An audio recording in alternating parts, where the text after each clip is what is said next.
sabi nga nila kung mag-i-strike daw ang manpower ng Philippines, malulumpo ang buong mundo kasi halos lahat ng mga nagtatrabaho ay mga Pilipino. At yung po mga Pilipino na yon ay dating tinatawag natin na Ofirian. Ang mission po natin na bilang isang Ofirian. Welcome mga kaibigan. We are here dito sa podcast natin and this would be a very interesting topic. Parati natin na pag-uusapan ng Ophir.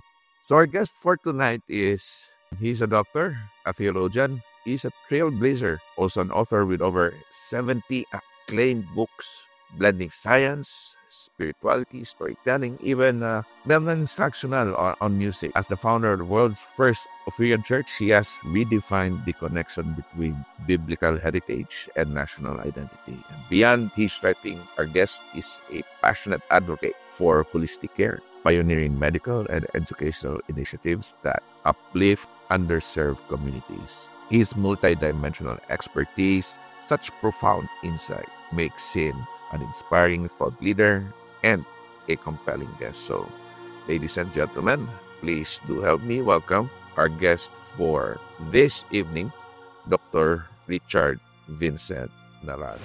Hallelujah, magandang gabi po sa lahat. Saan po tayo ngayon? Andito po ako sa Laguna po, sa Philippines. Nagbabakasyon po, Dok. Amen. Baka meron ako nakalimutan. Tell us more about yourself and ano bang pinagkakabisihan natin ngayon? Ngayon po, nandito po ako sa Philippines for a wonderful vacation with my family. And I am doing a lot of medical mission po right now, serving the community as part of my mission, as well as giving lectures and mga feeding program and supporting our school scholarship programs po sa mga less fortunate places sa Pilipinas, as well as medical missions po doon sa mga nasalanta. And we're building po this unity among Christian churches po, no? To have this wonderful insight about the realization that the Philippines is the biblical Ophir. And also right now, I'm writing a lot of books, and it will be released on the Amazons, including about the Philippines, the biblical Ophir, about the Garden of Eden, about the scientific evidence of God's existence and power, as well as a lot of books regarding more on the teachings of the Bible po. Yun po. So, yun po yung mga ginagawa po natin ngayon. So, kamusta naman yung medical mission natin dyan? Yung pinaka na medical mission po namin ay successful naman po. Marami naman po tayong natulungan. As well as meron po tayong medical mission will be ongoing mga starting next week po ulit. Hopefully, yung mga nasalanta naman po sa Isabela, maabot po natin. Oh, yung recent bagyo na nangyari dyan, tama ba? Doc, we did had a podcast, I think that was a day ago, or was it yesterday? Yeah, it was yesterday, di ba? Oo, and then, ang marami kang I think there were a lot of things that you were able to share to us. But one thing is, you did mention that you had some kind of a calling, parang epiphany. Ito, panay-pasok yung Ophir. Everywhere you go, when you were at, what, 16 ba yun? Tama, am I correct on that age? 16 or 17? 16. Oo, na you had that calling na parating lumalabas to. Is it like remember that scene kay Samuel and the priest? Is it something like that na Samuel like, sino ba itong tumatawag sa akin? Was it, maybe you could share more about that because that would help us really understand paano ka nag-start or paano ka nagising and how were you called about Ophir?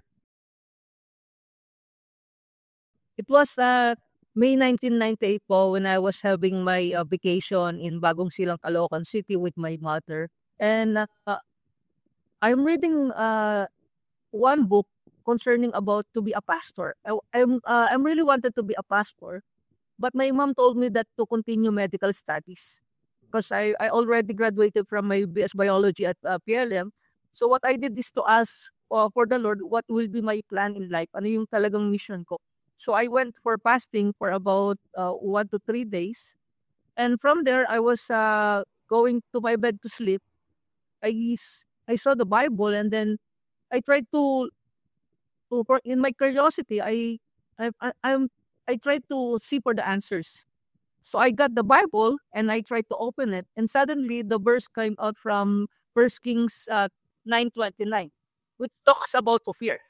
And I suddenly, when I read the word Ophir, there's a word that I heard, and it says that is the Philippines, Ophir. So napalingon ako, sino nagsabi yun? Wala naman, parang all of the sudden parang nagulat ako na, oh, Ophir, Philippines. So ang ginawa ko na medyo I was so frightened, I closed the Bible and let it go. And the next day, when I do it again, I'm already finished my fasting. I took again the Bible, and then when I read it, it's the same page, the same verse, but no more sound about Ophir. So I just laugh and close it again. And every time I do it, I take the Bible, then sabi ko mukhang may problema doon sa paging ah. So what I did, I closed my eyes and scrambled the Bible. Oo. Then when I scrambled the Bible and open it with the closed eyes and point the Bible verse, and exactly the same. It happens more than 10 times. And it's about all of years. So I asked the Lord, do you have a mission for me? And then the words in my mind, it told me that we need to talk about Philippines is the biblical Ophir, where it's the place where the Garden of Eden is. So I have my 3 uncles who are pastors. I told them that the Philippines is the biblical Ophir, is the place of Garden of Eden. And they are laughing. Yes, they are laughing, and even my mama laughed at me and told me, ano ba pinagsasabi mo? Siguro epekto ng kapapasting mo yan. So until the time comes when the internet, nagkaroon na ng internet sa Pilipinas, I've studied a lot of it, and I discovered that the Philippines is really the biblical Ophir. Then I made my own study. I went to different places now, to the different libraries, and I have a lot of now collections of all those studies. And to the point that I wrote a book that was 2008 about my first book is the novel Rizal Code La Fluma de Sacre. Because I'm afraid to talk about Ophir, so I tried to write it in a way that it's not, yung Ginawa mong no limit ang ere. Di ba? It's one way of writing. Typical na ginawa ni Rizal na pag-atake sa mga praile, simple lang. It's a storytelling, it's a novel, but nandun yung meat ng message mo. Tama ang pagkakaintindi ko? Yes po. Kasi medyo natatakot ako noon. I'm really afraid na malaman nila because parang kasi bago. So I tried to write it in a Rizal Code, and then suddenly nung 2000 lumalabas na siya noong 2018, 2019, doon na naglabasan. So from that novel, doon ko na-express, and then suddenly sabi ng mga kaibigan ko, right now the documentary. Huwag ka na matakot. So hindi na ako natakot noon. So nagsulat na ako ng mga documentaries. So base sa research, hindi na mga novels. So doon na nagsimula po yun, Doc. Pero was it 16 years old or kasi 1998, mga 16, 17, something like that. and katatapos mo lang ng bio? Bakasyon ng bio. Malapit na matapos. Malapit na matapos na ng bio. So during that time, it's either planning na proceed medicine or do something else. Problema ng bio, walang ganun kalaking future. Kung hindi naman hindi malaking future, but kung nasa Pilipinas, ang career path natin would be research or academe. Kung hindi magme-medicine, di ba?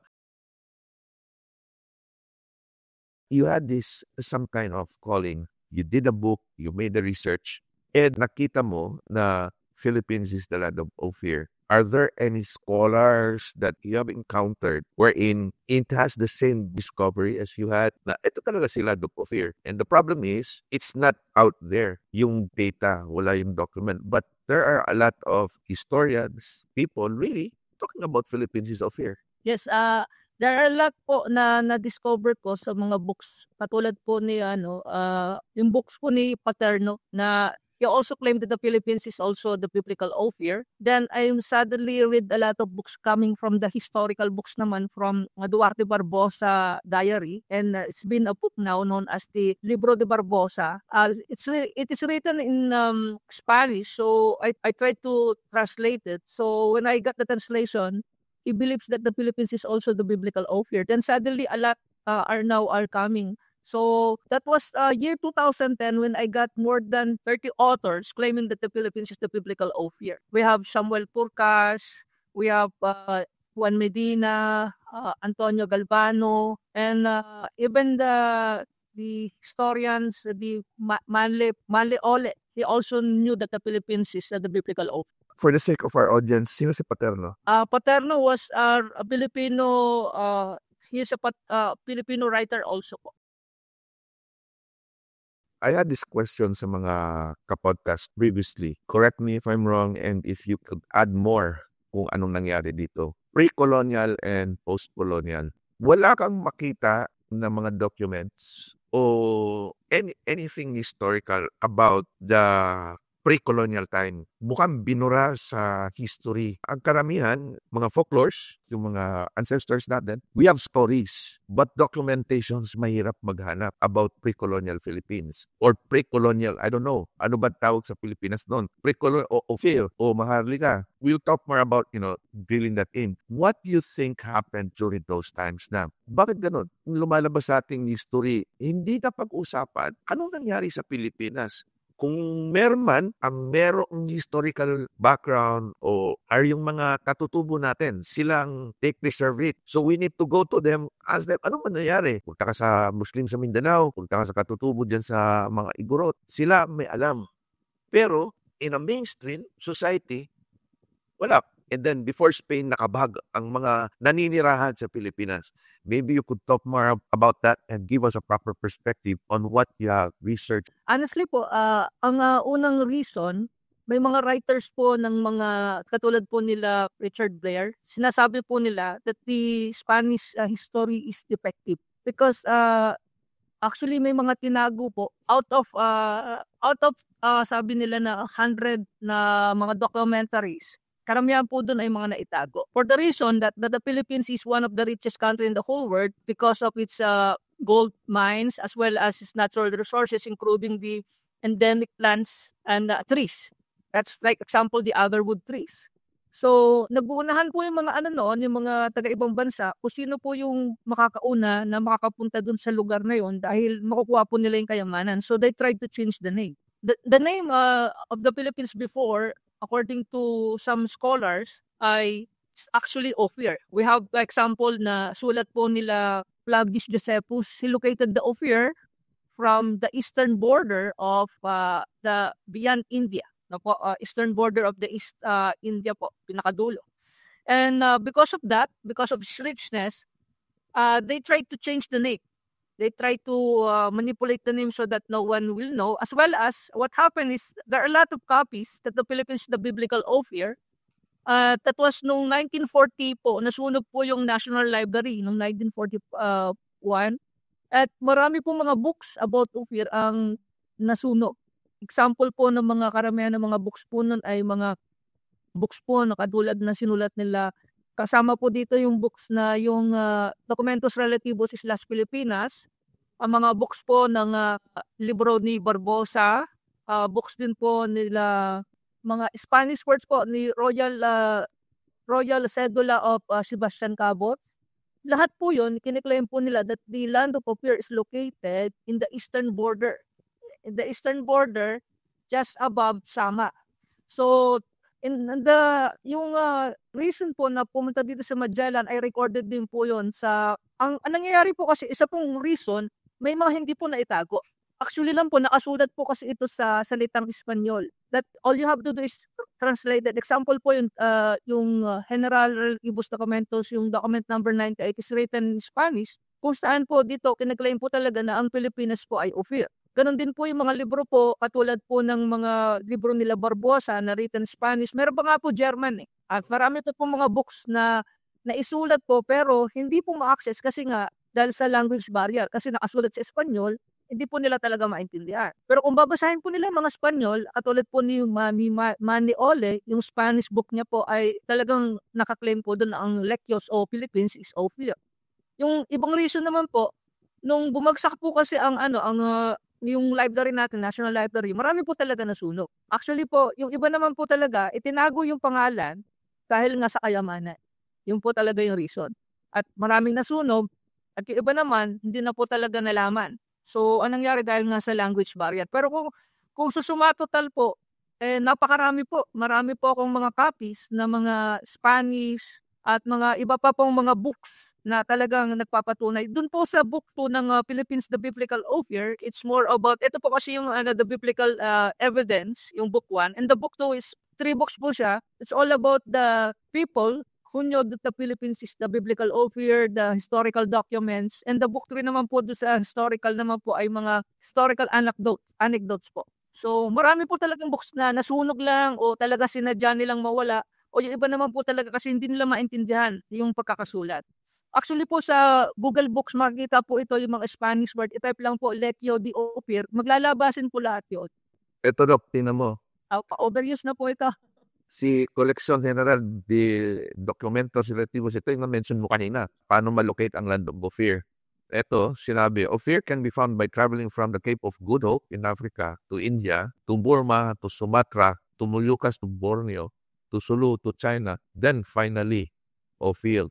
Kasi, hindi pa nga Pilipinas doon because Pilipinas comes from the name of King Philip. Year 1559 po, named by Roy Lopez de Villalobos. Villalobos giving tribute to the King of Spain. So what is the name of the Philippines before giving the tribute kay Haring Philip? Doon nga sa kanilang mapa, tama ba, Doc? Lahat ng mga mapa nitong mga explorer na to ang nakalagay, hindi Philippine. Ophir ang nakalagay. Multiple islands, Ophir, nandun pa si Siba. Opo, Siba. It's a group of islands. Yun ang nakalagay talaga sa kanilang mga mapa before they conquered the Philippines. And like sinabi mo, kasi nag-uunahan sila because of what is being described in the Bible. Kung ano ang Ophir, mayaman sa dito, mayaman sa likas na yaman. Sabi mo yung agar wood, algum wood. Ang agar wood sa Pilipinas lamang. Hindi siya malaki kung saan. So kung nakikita nilang ang agar wood sa Israel ngayon, ibig sabihin, isan ba nanggaling? Di ba? Kasi it is indigenous to the Philippines. So ginawa ng mga kolonyalista, mga Espanyol, para malito kasi nag-aagawan sa gold. It was always the search for gold. Kaya nga yung Mexico, yung ganun din ginawa nila sa Aztecs time. They were searching for gold.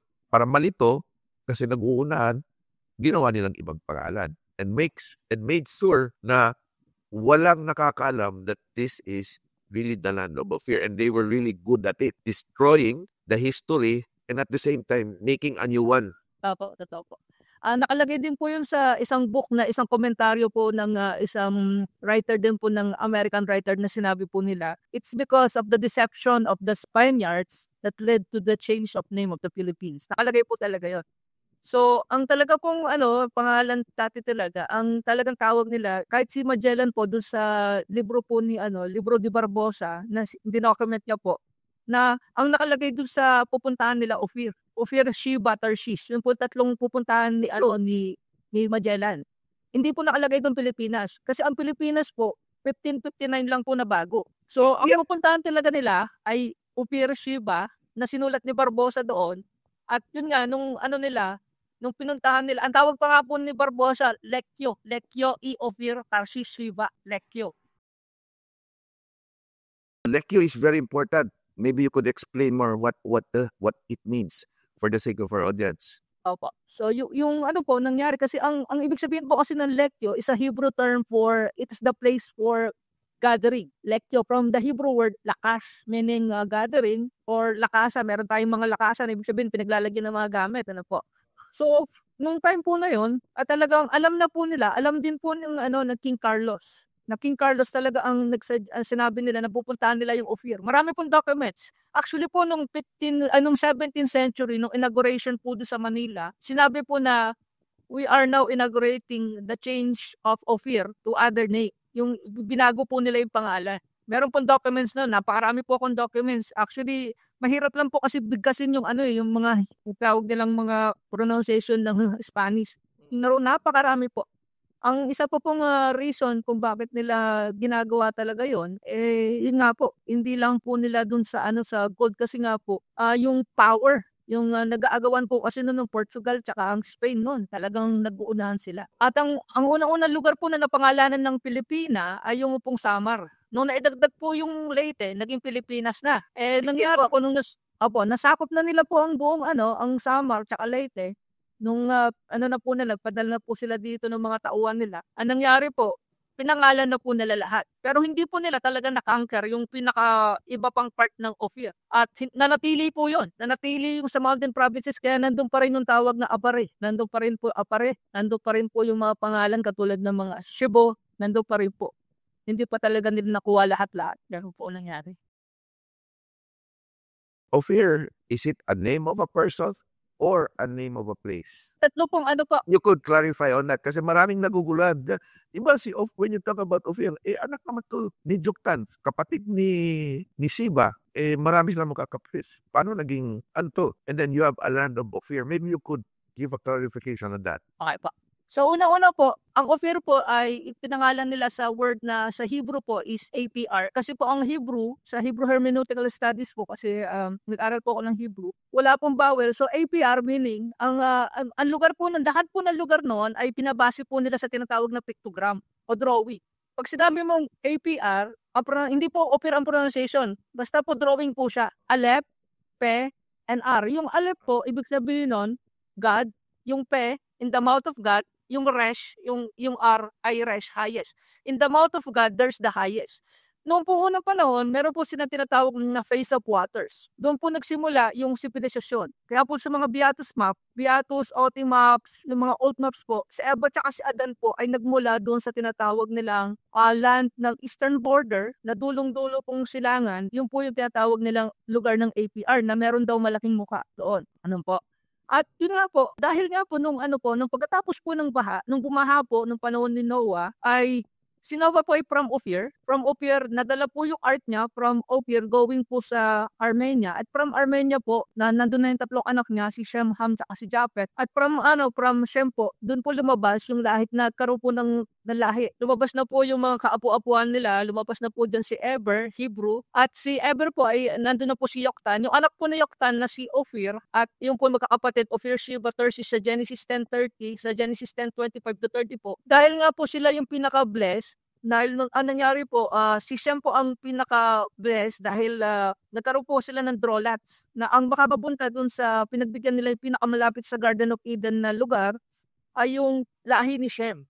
At sa lahi ni Shem, ang napili po na pinaka-bless din ay si Ophir, ibinigay sa kanila land of old, yung lugar ng APR. Actually, ang pronunciation hindi po Ophir.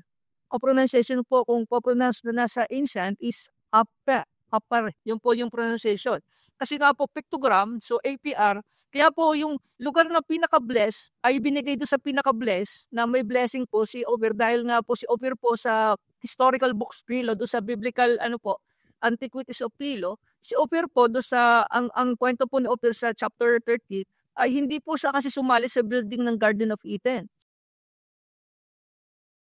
So nandito po yung sa book po, sa Biblical Antiquities of Philo, chapter 6, ay ang ginawa po ay binigyan po sila ng blessing. Ang blessing po nun ay ibigay sa kanya yung pinaka-blessed na country ng old, yung ibig sabihin the oldest country, yung pinanggalingan ni Eva at si Adan ay binigay po sa kanya kay Ophir. At katabi niya po yung si Sheba, in the tit house. Yung she means sa Hebrew, yung she ay tit, yung ba is house. Kaya po ang binabanggit po dito, yung Ophir, Sheba, Hawaila, ito po yung mga mukha po na bansa na kung makikita niyo sa Google Earth yung mukha, nandun po yun sa lugar po ng eastern border ng Pacific Ocean. So ang po, yung dati na pong may APR, binigay lang po kay Ophir, at yung po yung naging lugar na tinatawag nilang Ophir. Ang ang nangyari po, ay yun na yung talagang pinangalan po nila. At yan po ay mababasa po natin sa mga historical analysis po na ang mga Hebrew blood, kasi galing po sila kay Eber, sila Ophir, Hebrew po sila. Ang nangyari po, ang mga Hebrew po, klinain po ni Samuel Purkas na napunta nga po sa eastern border. Actually po, marami pong pangalan kasi ang pinangalan nila para hindi mag-iba-iba, para po malito yung mga tao. Pinangalanan din po itong Christ, Sheba, Punan. So marami pong pangalan ang ipinangalan dahil sikat na sikat po itong bansa na 'to, sa buong mundo. Kaya po pinag-aagawan nila, yun po. Ito si Eber na pinagmulan ng word na Ebreo, may anak si Joktan tsaka si Peleg, tama ba? And then Meron po siyang si Arta po, isa po, Arpaksal. yung direction na pag-uusapan natin is because yung relationship ng dalawa. Dahil si Peleg, siya ang kanununuan ni Abraham, kung saan nanggaling ang 12 tribes kay Jacob, 12 tribes of Israel. So, ibig sabihin, itong mga 12 tribes of Israel at ang mga descendants ni Ophir ay magkamag-anak. Magpinsan pa. Oo, magpinsan sila. Now, going into that, meron kang na-mention na book. Sinabi mo, anong book? Kasi wala yun sa mga bagong Biblia ngayon. Pakiulit nga doon, anong libro yun? Ibinigay kay Ophir ang Blessed Land of Gold. Ang katulad po ng Bible, meron po itong historical counterpart. Ang historical counterpart ng Bible po ay tinatawag natin The Antiquities of Jews ni Flavius Josephus. At meron din pong counterpart. Bukod po doon, may iba pa pong counterpart ito na historical books din, yung Antiquities of Philo, nandun po yung pinakakwento ni Ophir na hindi sila tumulong. Meron pong 12 kasi na nandito po yun, na hindi po sila tumulong sa pagbuo ng Tower of Babel. Yung 12 po na yun, kasama si Abraham, sila magpipinsan, si Abraham, pinsan niya si Ophir, si Sheba, si Tarshish. Sila po yung mga mga hindi po nagbuo ng Tower of Babel, dahil po kasi kasalanan po yon kasi inutos ni Nimrod gumawa sila ng Tower of Babel, pero ayaw po nila. Nandun po lahat yun sa historical documents po ni Philo.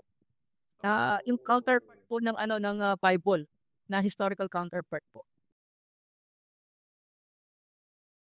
Ito, may bagong tanong Anong sa tingin mo ang Bibliang ginawa during the Council of Nicaea and before the council? Anong outcome nito and ano sa tingin mo? Kasi lahat ng mga Biblia ngayon galing sa Council of Nicaea, yung inaprobahan ni Constantine. So maybe you could share that because there might be knowledge, history before that na bagang ginawang in Espanyol ni Constantine ang ating Biblia.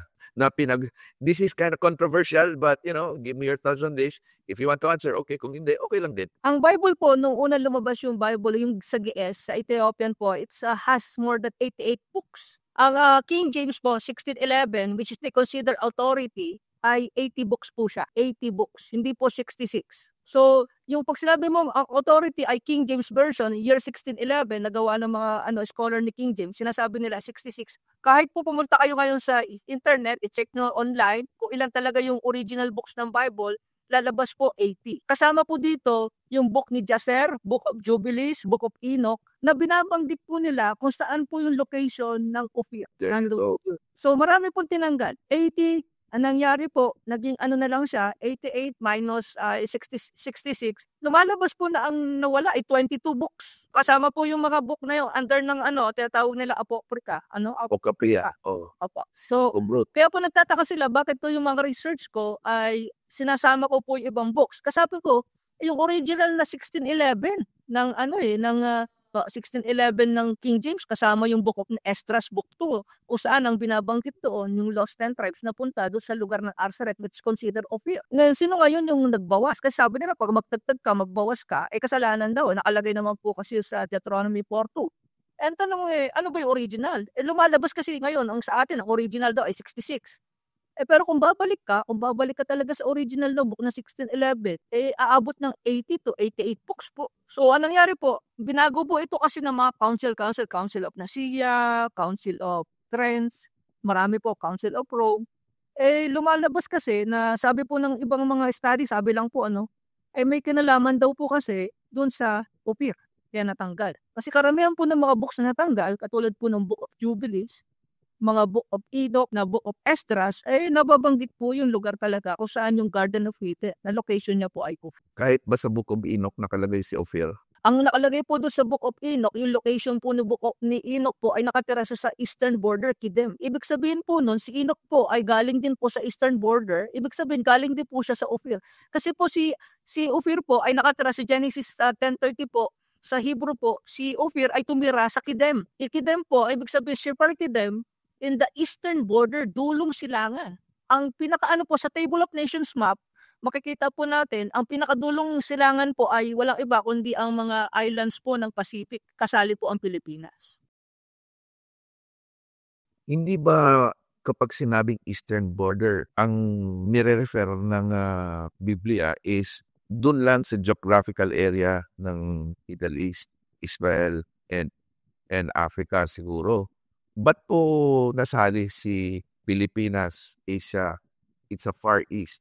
Actually po, pag sinabi pong ang hatian po kasi sa Book of Jubilees, kung babasahin sa Book Jubilees 18, ang hatian po nila ay worldwide, yung tatlong magkakapatid. Hindi po hatian lang na doon sa Middle East. Ang hatian po nila ay buong mundo yung paghahatian nila. So ang napunta po kay Shem ay hanggang sa sa Red Sea, pababa po hanggang doon sa eastern border kung saan malapit yung Garden of Eden. At makikita po ito sa Table of Nations map. Kung mga sa nakikinig po, kung meron po kayong Google, i-check nyo po yung Table of Nations map, nandun po yung tatlong hatian niya. At makikita po doon, ang pinakadulo po na border po o yung tinatawag na Shepar Kidem sa salitang Hebrew si Genesis 10:30, ang pinakadulong border po ni Shem ay walang iba kundi po yung islands ng Pacific Ocean, including po ang Philippines. Yung po yun. So, ito po ay naanoan po ng Book of Jubilees sa chapter 80. Yung po talaga, yung Table of Nations map, yung po talaga yung magpapatunay na ang eastern border ay walang iba po kundi ang mga bansa, nakasama po ang bansang Pilipinas. So hindi lang po siya nakakonfine kasi kung pagkahatian lang nila ay Middle East, wala po, ang liit po nun. Ang hatian po talaga nila worldwide. Nakalagay din po yan sa Bible. They are divided, the entire world. Nakalagay nga po dun sa Genesis 10 po. Genesis 10, that they divide the entire world, yung buong mundo. Hindi po nakakonfine lang sa isang lugar. Doc, meron ako i-share na map. Ang Table of Nations map po, ang talagang eastern border ay wala iba po kundi. Ito po, yung Table of Nations map po. Ayan. Ay, medyo wala. Hindi, ito. And papalaki ko. Go ahead. Table of Nations. Kitang-kita, andun yung si Pilipinas, oh. Ito, meron pang isa. Andito si Pilipinas. Opo. Para po sigurado, sa Psalm 72:10 po, binanggit po yung Sheba tsaka islands. Ang Sheba po ay, it is the islands. Sheba daw po, yung kapatid ni Ophir. Nakalagay po siya sa islands in the east, islands of Kidem. Ang Sheba po ay yung buong lugar ng Visayas. Psalm 72:10. Saka kasama po yung part na pababa po ng Bicol hanggang Visayas po. May the kings of Tarshish and distant shores bring tribute, and may the king of Sheba and Seba offer gifts. Yung ibang translation po in the East Islands nakalagay po. Anong translation yun? Usually po ang ginagamit ko po kasi yung English Hebrew Bible na mayroong concordance po. Maganda yung merong concordance kasi na-explain talaga Kasi minsan hindi maayos yung translation ng literal translation. Distant shores bring tribute to the kings of Sheba and Seba. Ano ba difference ni Sheba and Seba? Yung yung Sheba po ay tit house, yung Seba naman po ang pronunciation po ng Saba, Shiba. Actually po ang pronunciation niya po sa Hebrew ay Subo. Parang Cebu. Iba po ang Cebu, ang Shiba po ay buong islands ng Masbate, ng Visayas. At yung Subo naman po yung Saba ay yung po yung Sabang po ngayon. Sa Face of Waters po, may mukha po kasi yung mundo sa Google Earth, makikita po nila yung mukha na sinusubo po yung Saba. At doon po, yung pinakatit, yung ngipin niya po yung Shiba na tinatawag. Sa Book 12 po ng Philippines to Biblical Offer Confirmation, nandun po yung Face of Waters na yung mukha po makikita po doon. So, ang po kasi, ang etymology po ng mga name of places po noon ay drawing o pictogram. Kaya po doon po nila binabase. So, yun po yung pagpapatunay. Kaya po ang Sheba ay nasa islands in the east. Kaya nakalagay po dyan the yung word na far shores, yung malalayo. Kasi kung sasabihin mo, ang Sheba ay nandun sa Africa, paano nagkaroon ng dagat doon? Diba? Ito, Eastern Oceans po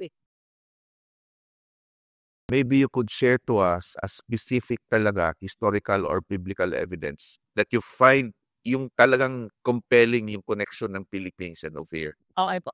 Number 1 po, si Ophir sa Genesis 10:30, they live with Sheba in the eastern border of Shem's territory. Sa Genesis 10:30 po yun. So, Ophir, the eastern border of Shem's territories sa Table of Nations tsaka ancient times, yung mga old maps, ay walang iba po ay the islands in the Southeast Asia. Yun po yun. So, yun po yung unang verse. Pangalawa pong verse na nagpapatunay po na ang Philippines ay the biblical Ophir is yung presence po na tinatawag natin ng mga endemic po na mga species of plants and trees. Sa 1 Kings 10, 10:22, 10:11 ay nakalagay po doon na it was the Queen of Sheba brought this tinatawag nila na mga aloes. Ang aloes po yung agarwood which is endemic po in the Philippines. Ibig sabihin, yung aloes na dinala ng Queen of Sheba, ay kung sasabihin na nila ang Sheba daw ay Ophir ay nandun sa mga Africa, bakit po wala pong mga endemic na aloes doon? Ang aloes po ay matatakpuan po natin dito sa banda ng Pilipinas po. Yung po yung pangalawa na nakasulat sa 1 Kings 10:11 saka hanggang 10:22. Yung pangatlo po ay yung sinasabi nga ng Psalm 72, in the 72 tsaka 72:10, Psalm 72:10 down to 12, pinabanggit po dun the Sheba na kapatid ni Ophir, they are located from the islands and the far shores of the east. Yun po yung pangatlo na Bible verse. So from there, you could now conclude that the eastern border at the mga islands in the east at yung agarwood na endemic sa Philippines ay pagpapatunay po na talaga yun talaga ang biblical Ophir. Bukod pa po doon sa ibang evidences na sinulat ko po dito. Meron kami nakausap din. Also, he is a historian at the same time anthropologist, historical anthropologist. One thing that is very compelling na malalaman mo ang history ng isang bansa na there is an occupation of other countries. Tapos, ito yung simula talaga is language, panunulat. Given the fact na maraming Tagalog na salita, Pilipinong salita ay nagmumula or pinagmulan, ma-explain mo yan later on, na Hebrew language. Maraming words, lalo on top of that, not just words, yung mga bundok natin, galing talaga sa Hebrew word. Pangalawa is also yung trade route ng Phoenicians. Si Haring Hiram, galing kay King Solomon, pinapunta sa east, inabutan ng almost, 3 years? Tatlong round trip. Tatlong round trip, 3 years din. Tapos, merong bakas ng mga Phoenician sailors. Ang dadalhin din ng mga Pilipinong we are good sailors. Lalo na dito sa Amerika, di ba? Ang daming Filipino Navy. Nasa dugo. Sa Diego, California. Nakakatuwa, no? But, being a sailors, and then there's the trade route na nakikita natin nasa Pilipinas.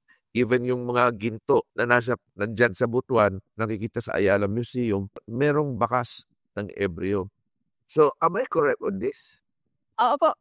Honestly po, marami po talagang bukod po sa historical evidence, meron tayong biblical, historical at archaeological evidence po, saka languages. Lumalabas po na ang language po ng Pilipino nga ay pareho po sa Hebrew. More than 5,000 po na salita ng ng mga language natin ay kapareho po ng Hebrew. Kung bibigay po ako ng example, katulad po ng pag sinabi natin ng amen, ang amen po ay meaning natin ay the affirmation of truth.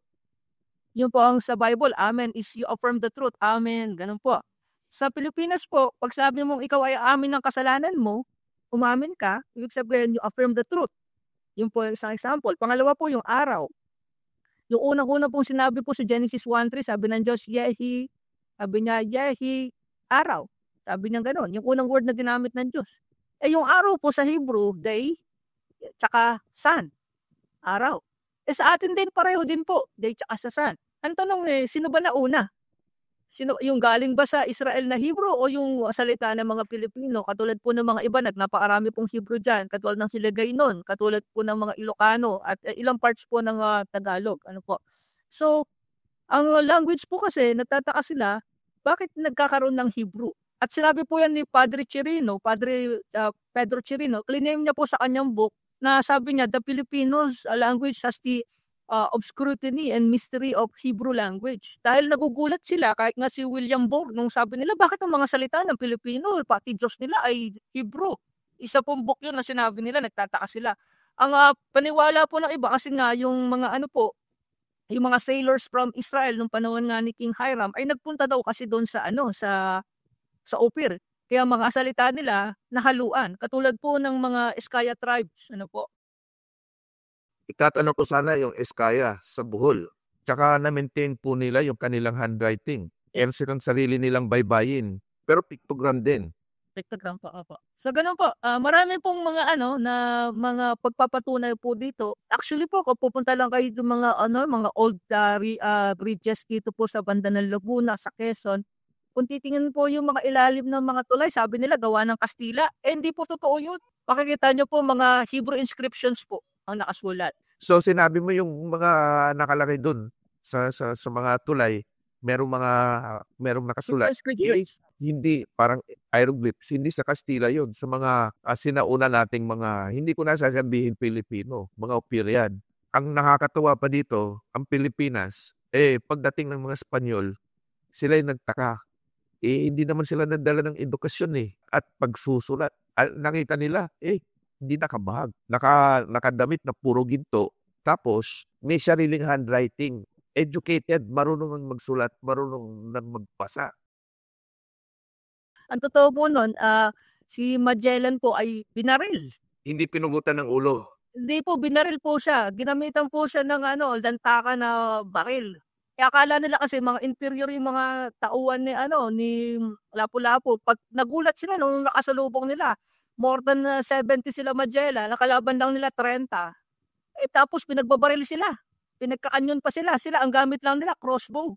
Lumalabas po na ang Pilipinas po noon ay yung Leccio Empire na tinatawag ay superior, napaka-superior po nila. Hindi po sila nakabahag. Totoo po yung sinabi niyo, sila po ay nababalot ng ginto simula paa hanggang ulo. At yan po ay napatunayan po ng sa Boxer Codex na libro, ano po. Masyado po silang advanced. Actually, mas malalaki po yung mga bangka nila, yung galyon na bangka. 1/4 lang po ng Karakau yun. Napakalaki po ng mga Karakau na boats po ng mga Ophirians ng unang panahon. Kaya akala nila mga Nakakatuwa to nung sinabi mong kwentong ganito. Ito, reality sa totoong buhay din Kapag ikay superior, tapos pag uwi mo, nabuli ka, sasabihin mo, ang kalaban ko 10. Yung pala isa lang kalaban mo. Pinagtulungan ako ng 10 tao, tapos lahat sila marunong ng martial arts, meron ng kumpleto sila. Ako lang isa. Di wala, talagang talo ako. Or sasabihin, wala silang mga gamit, pero marami sila. Kaya ako natalo. So, binago yung pagsulat ng history. Parang ganun ang ginawa ni Magellan sino ba, ni Villalobos, para maiparating sa Spain, nakalo, iba yung binalita. Maraming mga savages, na overcome sila. Yung pala, konti lang, sila ang inferior at binaril pa. Ang tanong ko dyan sa'yo, saan mo nakuha yung evidence na yan? marami po, sa historical library po, marami po dun sa Salamanca University, ano po, library, yung dito na baril si Magellan, naka-document po, na baril siya sa leeg. Tamaan siya ng sharp nail ng kanyon, ng lantaka. Tapos yung mga Arabisoke na mga baril ng Padjapahit War na meron na noon nung unang panahon. Talaga, this is a twist of history. Mayabang si Portugal at si Spain, they think that they are the advanced in the New World. Hindi nila inakala pagdating nila doon, ganito pala si Opil. Same thing siguro, pag sabihin natin marami dito sa Eastern world na mamayabang, Western world, na sila yung number 1. Pagdating nila sa Asia, punta sila Japan, competitive si Japan. Punta sila sa Pilipinas, social media, competitive mga Pilipino, bigla silang, nagulanta. Because they live inside the bubble. Something like that yung analogy ko. Same thing with Magellan, Spain and Portugal. They live in a bubble thinking that they're the number 1. They're competing for world dominance. Only to find out, patay, ganito pala si Pilipinas. And they're too ashamed to accept the fact na there are other civilizations that are more superior than they are. Kaya sinabi ito, savage tong pumatay sa amin. Yung tinalo si Magellan, they are a bunch of savages. The only problem is we were overwhelmed. Yun ang ginawang balita. Opo. Sa claim din po ng mga ibang authors, katulad nga nila Brel, na defective ang history ng Spain. Kasi tinitwist po nila ng ganun. Historic at tawag nila Spanish defective history. And it's one way to save face. Same thing yung ginawa nila na ayaw nilang sumuko sa Pilipinas, kaya binenta ko no sa Amerikano. Di ba? That was the same history that ginawa ng Espanyol, but it occurred after 3 centuries. Pero it's basically the same to save face. Lalo na sa panahon nung kapanahon na nila Lapu-Lapu. If you could share this, I think we could change the history, because the next question dito, Doc. All right, alam na natin, with all the evidences, we talk about this, we have, yung sinabi mo, it's the biblical, you have the verses, you have yung indigenous plants, resources, gold, and then you have language that would basically lead to Ophir is the Philippines. Ang endonym ng lugar ng Pilipinas is Ophir, exonym Pilipinas, because it was referred to King Philip. If the Philippines is indeed Ophir, how do you think this revelation mag-i-influence sa mga Filipinos' sense of identity and pride sa ating history? Yung isa po na ay talagang magkakaroon po tayo ng tinatawag na honor, na makikita natin na we are not that inferior historically, but we are honored and we are blessed. And actually po, meron pong ginawang book si Christopher Columbus. Ang tawag po doon sa book niya, The Book of Prophecies. The Book of Prophecies for Ophir, na isang part po doon sa chapter niya. Nilagay niya po doon na bakit niya hinahanap ang Ophir. At nung nabasa ko po ito, ako po'y napaluha. Kasi po, it aligns the different prophecies na kaya pala dapat malaman ng bawat Pilipino na Ophir ang Pilipinas ay dahil hindi po lang sa tinatawag na honor or blessing, ay dahil po pala na meron siyang prophecy na balang araw, nakalagay po sa Matthew 12:42, that the woman will rise, aangat po ang bansang ito, and they will, sabi doon po, and the woman will rise and they will condemn the world. Meaning to say, yung ibang translation po ay they will lead the ministry for the world. Kapag po ang isang Pinoy, nalaman niya na siya pala ay merong background, glorious lineage, at kapag ito po ay nag-sink in sa kanya at napatunayan niya sa sarili niya na ay hindi pala kami mga inferior, kami pala ay blessed. Kami pala ay part ng ministry ng Panginoon. Magkakaroon po tayo ng tinatawag na sense of heart na magmisyon po at tumulong sa mga ibang tao. Actually po, sinabi nga po din sa Bible, ay lahi ni Abraham. Abraham, ang lahi mo ay mga katulad ng mga tala sa kalangitan at katulad ng mga buhangin sa karagatan. Ganun ang magiging lahi mo, Abraham.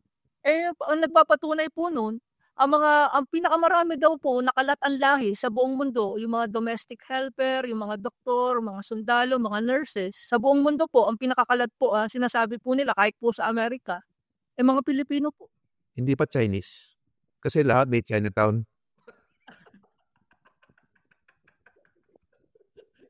Pero po yung mga talagang nagwo-work, mga Pilipino po talaga, kahit saan man po. So, dahil po doon, ang mission po natin sa mundo dito ay ikalat po yung salvation. Ikalat po natin yung kaligtasan bilang isang Pilipino. Actually nga po, meron lang pong iisang bansa na walang law ng divorce, walang law ng abortion, at walang law ng tinatawag natin mga shogi law. Iisang bansa lang po ito, kundi ang bansang Pilipinas. Dahil tunay po siya nagmamahal. Ayaw niya po sa mga nuklear, ayaw niya po sa gera. Ang gusto niya po ay kapayapaan. Kaya po ang mga nurses, mga teachers, mga doctors, mga engineer, mga workers po, sabi nga nila kung mag-i-strike daw ang manpower ng Philippines, malulumpo ang buong mundo kasi halos lahat ng mga nagtatrabaho ay mga Pilipino. At yung po mga Pilipino na yon ay dating tinatawag natin na Ophirian. Ang mission po natin na bilang isang Ophirian ay yung po ikalat po yung salita ng Panginoon, salvation. Dahil po meron tayong glorious ancestry, glorious heritage, at glorious na bansa na kailangan natin na panghawakan na tayo ay blessed. And we must share the blessing to all. Hindi po kailangan na sabihin mo na dahil Ophirians kami, hindi. Sabihin mo dahil ito ang plano ng Diyos. Dahil mahal tayo lahat ng Diyos. Sabi nga ng Panginoon, sapagkat gayon na lamang ang pag-ibig ng Diyos sa sanlibutan at ibinigay niya ang kanyang buktong na anak at sino mang sumampalataya sa anak ay di mapapahamak kundi magkakaroon ng buhay na walang hanggan. Yun po ang ibig sabihin ng Ophir. Kung makikita lang po nila ang Ophir sa face of waters, yung pinakita ko sa inyo ng mukha, makikita po nila si Jesus Christ doon. Akala nila ang Ophir ay lugar, akala nila ang Ophir ay bansa, akala nila ang Ophir ay tao, hindi po. Ang Ophir po ay ibig sabihin nila that Jesus Christ is the face of salvation. Yun po yung face of waters. Yun po yung kailangan natin gawin bilang isa pong, kahit hindi na Pilipino, kahit na hindi na Ophir yan, buong mundo po, na ang kapayapaan, pagmamahalan at kaligtasan po ay isa pong maikala sa sanlibutan. Yun po ang pinakagagawin natin. Nature ng mga Pilipino, kahit saan, mapunta ka man ng Africa, ang daming Pilipino. Places na hindi mo inaasahang may Pilipino, bigla meron kang makikita. Kunti lang, pero meron. Punta ka ng Alaska, ang daming nagkakaning doon ng mga Pilipino. Punta ka ng Saudi, Dubai. And balik ko sa innate nature. Bawat Pilipino, hindi naman natin pinagmamalaki, mapagmahal and very hospitable. Nagtataka yung mga ibang lahi.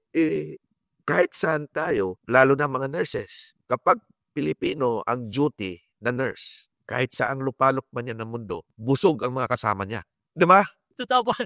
Busog na busog. Nandyan, it's an innate nature na mapagmahal, very hospitable. Pangalawa, may takot sa Diyos. So those itself, lalo na kung malaban nila, ganito pala kanilang history. Meron palang nakatagong mandate na, or should I say, mission ang mga Ophirians. Ngayon, kung malaman nila na ganito pala, mamumuklat yung kanilang mata. It's a great awakening. Ang problema natin ito is, hindi tayo magko-convince eh. For you, what would be the best approach for Filipinos to know and be aware of this? Yun nga po ang isang problema, kaya nandito po tayo. Kaya ang ginagawa ko po, ang tanging mission ko po ay maikalat po ito sa pamagitan po ng pagsusulat ng libro na mababasa po libre sa Amazon. Una po ay nagdasal ako sa Panginoon na sabi ko nung nalaman ko na ito pala ang mission niyo sa akin, Panginoon, na ito pala na ikalat ko ang mabuting balita at magandang balita ng kaligtasan sa lahat sa pamagitan po ng bansa namin. Ang ginawa ko po ay pinagdadasal ko ang mga churches. Akala nila, nagbuo ako ng kulto.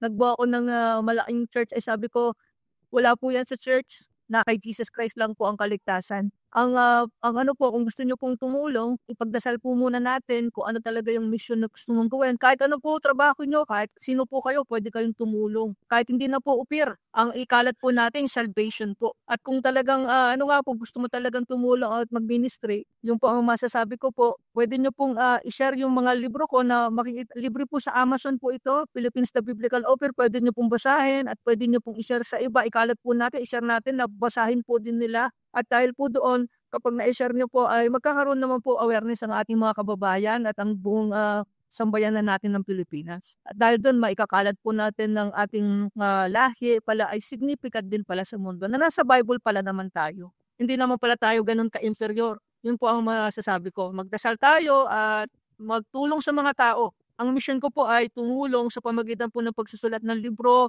pagsisermon, pagbibigay ng mga medical missions, feeding program, pagbibigay po ng mga libreng edukasyon. Yun po ang way po na nalalaman ko na isi-share ko po sa ating mga kababayan at sa buong mundo po. Merong isang pahuling pahabol, Doc. Pasensya na. Ano sa tingin mo ang mga Khazarian Jews? Are you familiar with the term? And then how is this related to the lost tribe ng Israel ngayon?